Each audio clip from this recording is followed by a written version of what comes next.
Welcome to the debate. Today, we are standing at the edge of, well, the single most significant precipice in the history of our species. For roughly 2.5 million years, human beings and our ancestors lived in a very specific, consistent way. We were mobile, we lived in small, tight-knit bands, we hunted, we gathered, and we left a footprint so light it was almost invisible. And then quite suddenly, roughly 12,000 years ago, we slammed on the brakes, we stopped moving, we built walls, we invented hierarchies, we dug irrigation canals, and we started farming. We call this the urban revolution, or the rise of civilization. Right.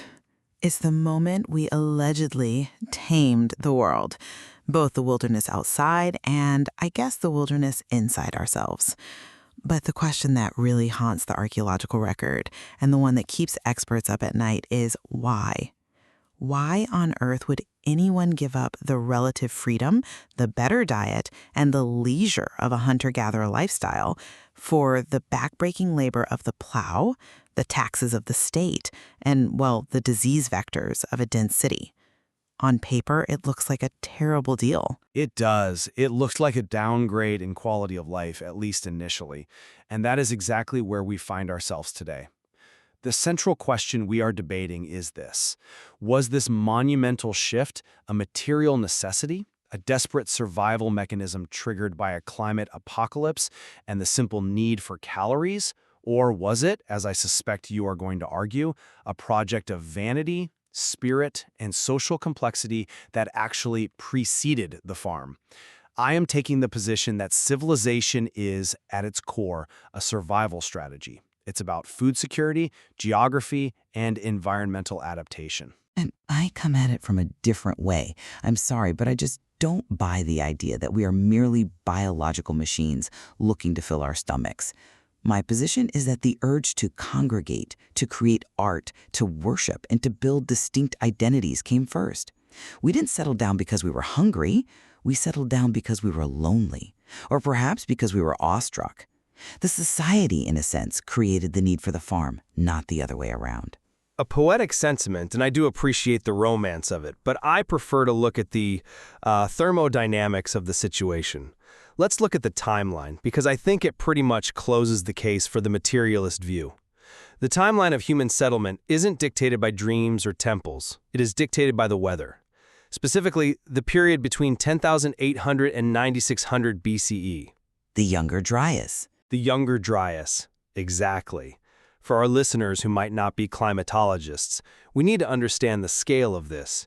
The Earth had been warming up after the last major ice age. Life was good. The Garden of Eden conditions were emerging in the Fertile Crescent. And then, suddenly, within a matter of decades, maybe even less, the planet plunged back into near-glacial conditions. It was a climate whiplash. It was certainly a shock to the system. It was an apocalypse for the hunter-gatherers in West Asia. The wild cereals they relied on, these vast fields of wild inkhorn and emmer wheat that grew naturally, they just shriveled up. The gazelle herds moved or died off. The easy life of foraging collapsed almost overnight. And the data is clear here. People didn't start cultivating plants because they wanted a hobby. They did it because they were starving. By 10,500 BCE, right in the teeth of this freeze, we see the earliest evidence of domesticated rye in Syria. By 8,000 BCE, as the climate stabilized but populations remained high, wheat and barley became staples. This is an art. This is caloric management. You can't have a philosophy class if you haven't eaten lunch. I agree that you can't philosophize on an empty stomach, but you are assuming that the only response to hunger is to invent agriculture. I mean, humans had survived ice ages before without building cities or planting seeds. They moved, they adapted. But not with these population densities. They were trapped. Perhaps. But let's look at the archaeological record, where your timeline, well, it falls apart. You argue that necessity, specifically farming, leads to complex society. You need the bakery before you build the church. But look at Gobekli Tepe in southern Turkey. This site was It was constructed between 9,500 and 8,000 BCE. It is massive. We are talking about limestone pillars weighing up to 20 tons, arranged in circles, carved with intricate, frankly terrifying reliefs of scorpions, vultures, and headless men. It is an undeniable anomaly. I will grant you that. It is an impressive sight. It's more than impressive. It's a smoking gun against your theory. The people who built Gobekli Tepe were hunter-gatherers. They had not yet domesticated wheat or barley in any significant way to support a city. They didn't even have pottery yet. And yet, they mobilized a massive workforce to drag these stones from quarries, shape them, and erect them.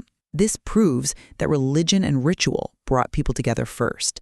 The sheer caloric demand of feeding the workforce for Gobekli Tepe likely forced the innovation of agriculture in the surrounding area. They didn't build the temple because they had a surplus of grain. They invented the surplus because they needed the temple. I see how you're framing that, and it is the popular theory right now. But I think forced is a strong word for what might have been, say, a seasonal gathering. But even if I concede but ritual played a role there, you can't ignore the broader trend of where civilization actually sticks. It doesn't stay on the hilltops with the stone circles. It moves to the river valleys. Mesopotamia, the land between the rivers. The Nile, the Indus, the Yellow River. Civilization is an adaptation to water management. That explains where they settled, specifically for agriculture, but it doesn't explain the nature of the settlement. It explains the mechanism. Take the transition from the Ice Age. When the ice sheets melted between 12,700 and 10,800 BCE, sea levels rose. River ecologies changed dramatically. We see this at Lipinski Vir in Serbia, right on the Danube. It's a fascinating sight. Humans flocked there. Why? Not to prey. They went there because the Danube was teeming with fish, specifically sturgeon. It was a resource-based decision. They settled where the calories were. Lipinski Vir is actually a perfect example of why the materialist view is insufficient. Yes, the fish were there, but what did the people of Lipinski Vir do? They didn't just catch the fish and eat them. They carved boulders into these strange hybrid fish god sculptures. They placed these sculptures in the center of their trapezoidal houses, often directly over burials. Even when the settlement is based on a resource, the human mind immediately wraps it in ritual. They didn't just eat the sturgeon, they deified the sturgeon. Deifying the fish is just a coping mechanism for the anxiety of food security. If the fish don't show up, you starve, so you create a ritual to ensure they do. It's still rooted in survival. It's a psychological technology to manage risk. It's no different than a gambler blowing on dice. That is such a cynical reduction. You're turning the human experience into a transaction. I pray, therefore I eat. I don't buy it. Look at the Chinchorro culture in Chile, around 7000 BCE. They lived in the Atacama Desert, one of the driest places on Earth. Right, another resource-based settlement. They were there for the rich marine life of the Humboldt Current? Yes, but they created the world's first mummies, thousands of years before the Egyptians. And they didn't just preserve the elite. They mummified children, fetuses, regular people. They stripped the flesh, reinforced the skeleton with sticks, stuffed the skin with plant fibers, and painted them with black manganese or red ochre. That is an immense investment of time, emotion, and labor. But consider the environment. The Atacama is hyper-arid. Bodies naturally preserve there. They likely saw the natural preservation occurring and developed a technique to replicate it. It's a reaction to the physical world. A reaction? They turned their dead into art. They kept them around as part of the community. This wasn't about managing calories. This was about managing grief. It was about identity. The social glue required to keep a community together in a harsh desert isn't just food. It's the shared belief that we are the people who care for our ancestors. That social cohesion is what allowed them to survive. Social cohesion is important, sure. But let's scale this up. You're talking about bands and villages. I'm talking about civilization. The city. When you get to the scale of Uruk in Mesopotamia around 3200 BCE, or the Indus Valley later on, that social glue of shared grief just isn't enough. You need systems. Systems of control? Systems of survival. Look at the Indus Valley civilization, specifically Mohenjo-Daro and Harappa, around 2500 BCE. These weren't organic, sprawling villages that just grew around a temple. They were planned. They were laid out on a rigorous grid system. They had covered drains. They had latrines in private homes that emptied into centralized sewers. It was impressive plumbing, I admit. It's not just plumbing. It's life or death. This is the only way you can pack 40,000 people into a dense area without them dying of cholera or dysentery. The city is a machine for efficiency and hygiene. If you view the city as a temple complex, you miss the engineering marvel that kept these people alive. It certainly requires those things to function, but is that why it was built? If the city is just a machine for efficiency, why do we see so much, well, inefficiency? What do you mean? I mean the royal graves of Ur. I mean the pyramids. Let's look at the standard of Ur from roughly 2500 BCE. It's one of our most famous artifacts, a wooden box inlaid with shell, lapis lazuli, and red limestone. One side shows war, organized violence, but the other side shows peace. And what is peace in the standard of Ur? It depicts the agricultural bounty. It depicts a banquet. It shows the king and the elites drinking, listening to a harpist, while the commoners haul the stuff. The surplus isn't just there to keep everyone alive, it's there to be consumed in a ritual of social stratification. It's about prestige. Which requires the surplus to exist. You can't have a king drinking wine if the farmers haven't mastered irrigation. But the drive to be the king, to have that status, is what pushes the economy. Look at the trade networks. We see long-distance trade from the Indus all the way to Mesopotamia. What were they moving? Yes, grain and timber, but the real drivers were lapis lazuli, carnelian, gold. All of which represent stored value. They represent status. You can't eat gold. You can't make a plow out of lapis lazuli. The engine of the ancient economy was the desire for status goods. We didn't just want to survive. We wanted to show off. We wanted to be beautiful. I think you're mistaking the frosting for the cake. But let's talk about that gold and that labor. You brought up the pyramids earlier as an example of inefficiency. I strongly disagree. How can you argue the pyramids of Giza are efficient? We are talking about 2.3 million stone blocks. We are talking about the entire GDP of the Old Kingdom of Egypt being poured into the desert to cover the body of one man, King Khufu. If civilization is a survival strategy, the pyramids are a catastrophic waste of energy. Not if you understand the agricultural cycle of the Nile. The Nile floods for months every year. During the inundation, the farmers can't farm. You have a massive population sitting idle. That is a recipe for social unrest. The pyramids were, in a very real sense, a public works project. It kept the population employed, fed, and organized during the off-season. It integrated the state. It was a massive bureaucratic exercise that strengthened the government's ability to manage resources. That is an incredibly modern, almost Keynesian economic rationalization. Make work programs for Egyptian farmers. The source material, the pyramid texts, the tombs themselves tell us these were ideological displays. They believed the pharaoh was a god who maintained Ma'at, the cosmic order. They built a pyramid to ensure the sun came up tomorrow, not to keep the unemployment rate down. But the result was a unified, stable state that lasted for 3,000 years. And that brings me to my next point. Geography doesn't just provide the calories, it dictates the politics.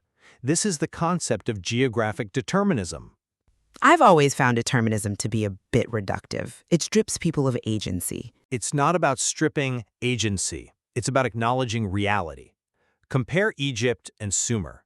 The contrast is stark. Egypt is defined by the Nile. The Nile is predictable. It floods at the same time with the same intensity. Generally speaking, it creates a linear strip of fertility surrounded by deadly desert. This geography naturally leads to a unified state. You control the river, you control the country. Menes united Upper and Lower Egypt around 3100 BCE because the river connected them into a single economic zone. And Mesopotamia? Completely different. The Tigris and Euphrates are erratic, they flood violently, unpredictably, often destroying the crops right before harvest. The landscape is open, flat, and hard to defend. What is the political result? Warring city-states. Uruk, Kish, Umma. They spent 1,000 years cutting each other's throats. It took centuries longer for anyone to unify them, and when Sargon of Akkad finally did around 2334 BCE, it fell apart quickly. The geography dictated the stability of the civilization. I see the correlation, but I don't think it's the whole story. If geography were destiny, then every culture in a similar environment would look the same, but they don't. Look at writing. Writing is a tool. But the form of the tool matters. You mentioned earlier that writing was invented for accounting. And yes, in Sumer, cuneiform started as a way to count sheep and grain. It's very utilitarian. But look at Egypt. Hieroglyphs, the gods' words. They retain their pictorial, their magical roots for millennia. Look at China. The earliest writing there is on oracle bones, used for divination, for speaking to ancestors. It wasn't about the grain.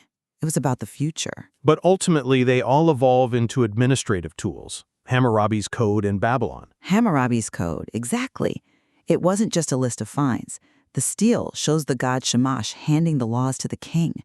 It was a moral statement. It was about justice, about protecting the weak from the strong. That is a philosophical evolution, not just a material one.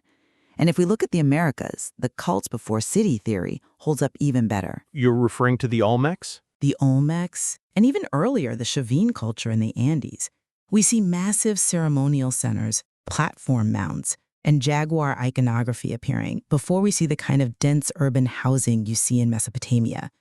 At Aspero in Peru, you have temples dating back thousands of years. The spiritual infrastructure was the prerequisite for the physical infrastructure. They built the church, and then the town grew around it. I'm still not convinced that spiritual infrastructure explains the leap to civilization. You can't eat a temple. I want to circle back to the invention of writing for a second, because I think you dismissed the accounting aspect too quickly. I didn't dismiss it. I just said it wasn't the soul of the invention. But it was the seed of it. In Sumer, around 3300 BCE, we see the transition from clay tokens to tablets. Why? Because the economy became too complex for memory. You had to track contributions to the temple. Yes, but that temple was the central bank. It was the granary. We invented writing to do our taxes, not to write poetry. The Epic of Gilgamesh is beautiful, but it came centuries after the ledgers. The utility precedes the art. But the art lasts. The meaning lasts. If we were just efficiency machines, we would have stopped at the village. We would have been happy just being full. But we weren't. We built the step pyramid of Saqqara. We carved the delicate jade of the Liangzhu culture in China. We painted the caves of Lascaux thousands of years before we planted a single seed. The archaeological record shows that we survived because we created shared myths. Explain that. How does a myth help you survive a drought? Because a myth allows you to trust a stranger. In a hunter-gatherer band of 50 people, you know everyone. In a city of 50,000 like Uruk, you are surrounded by strangers. Why don't you kill them for their food? Why do you pay taxes to a king you've never met? You do it because you share a story. You share a god, a flag, a concept of us. Without that cultural software, the hardware of the city, the walls, the granaries, would have collapsed into violence within a week. That is a compelling point, the imagined order, as some historians call it. But I would argue that without the hardware, the irrigation that guarantees the harvest, the walls that stop the barbarians, the software would have nowhere to run. It seems we are looking at the same artifacts, the Standard of Ur, the mummies of Chinchorro, and seeing two different drivers. I see the desperate innovation to secure resources in a hostile world. And I see the desperate need to impose meaning on a chaotic world, which then gave us the confidence and the cohesion to master it.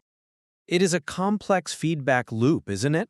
The environmental pressure, the Younger Dryas, the flooding rivers, creates the need for innovation. But the cultural identity provides the cohesion necessary to implement that innovation. You need the green to feed the stonemason, but you need the god to make the stonemason show up for work every morning for 20 years. A fair compromise. And as we look at the vast scope of this timeline, from the first rough stone tools to the sprawling empires of the Bronze Age, it is worth remembering that these weren't inevitable steps. It wasn't a straight line from A to B.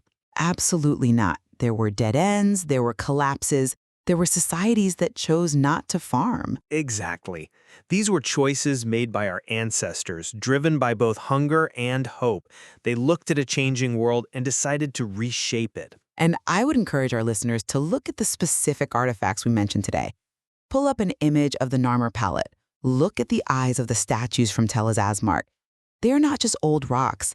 They are the frozen moments where humanity decided to become something more than just another animal on the landscape. Whether that was to fill our bellies, Or to fill our souls. that is for you to decide. Thank you for listening to the debate.